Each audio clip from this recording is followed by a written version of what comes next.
Hindi ako ni Senator satisfied Ping. sa takbo ng lahat ng investigasyon. Kasi sa akin, napakasimple lang. Unahin natin, listahan ng 2025 at 2024, saan ba ang ghost?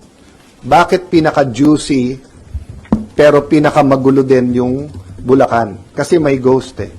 So napilitan tuloy silang lahat na ikanta na hindi lang sila yon. Iba kasi yung may corruption ka sa DPWH. Parehong corruption yun ha, parehong masama. Pero iba yung sila lang na yun talaga yung kalakaran o di ba ano sabi ng isang witness? Ngayon kasi umabot sa 100% ghost. Panahon ni Duterte daw 15 to 25. Panahon daw ni Pinoy meron din pero 10% lang. So ang punto, part ng panggugulo yan eh. Naguluhin mo lahat. Na lahat meron. So saan mo umpisahan? Hindi ko rin masabi basta-basta. Pero sa akin clear, most guilty and mastermind. Paano mo habulin yung mastermind? Kailangan may working theory ka. Ang working theory ko, this wasn't an ordinary, pwede dito, pwede dyan, 15%, 25% ghost. Hindi. May tumingin sa buong pondo at sinabing, uy, pwedeng may gawin ako sa pondo na to. Benta ko to. At may kasama doon. Paano mo mabubuo yung theory na yun kung tama o hindi? Simple lang. Kumuha ka ng kusan yung mga ghost, pag lumabas yung listahan na yan, tapos isa-isa imbitahin yan, so katulad na nangyari sa Bulacan, and then mako-compare mo ngayon. Di ba? Put it another way, kung walang problema sa flood control, kung walang naging corruption, tapos lumabas ang listahan ng bawat senador, hindi ka naglagay sa flood control. Hindi ba mali yun? Sipin mo, may mga lugar sa Pilipinas, sobrang bahay, hindi ka naglabi na lagyan yun. O pero ngayon, walang umaamin sa flood control kasi nga may corruption doon. Pero hindi natin mahati kung sinong naglagay na wala namang corruption kasi amendment yon, sinong insertion na ayaw lang amiti insertion kasi mali yung salita, at sino talaga yung may kasama sa sindikato na pinagkakitaan lahat ito. Kaya gumulo. So now, having said that, when you say we're not satisfied, it's not the whole fault of the chairman. Isa din lang siya sa iba. Diba? So, as I said, diba, maraming na-expose, maraming magandang nangyari under the chairmanship of Senator Lacson.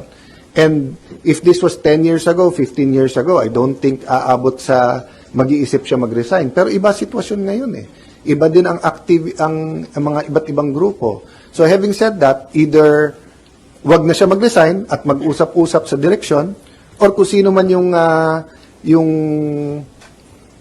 papalit, mag-usap din sa direksyon. And yung usapan sa direksyon should be public and transparent and walang usapan na takipan ng kahit sino man.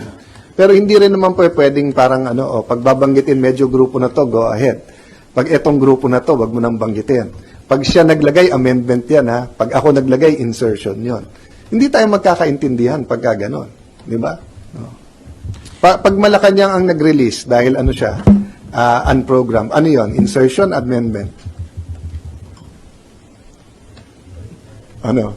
O hindi natin masagot. Kasi nga, we cannot debate and we cannot discuss unless we define the terms.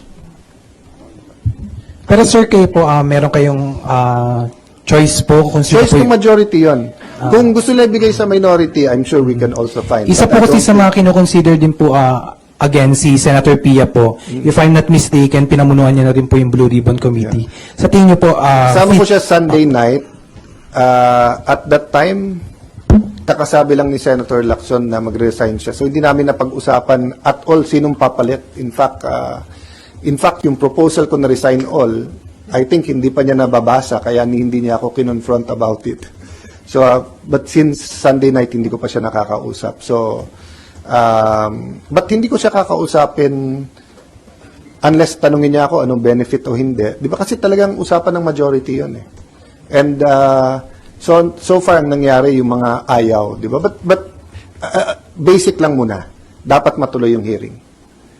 Dapat yung ICI din maayos at dapat may kung papanigan ko man yung ICI na wag i-live stream, at the very least parang korte na pwede doon reporters.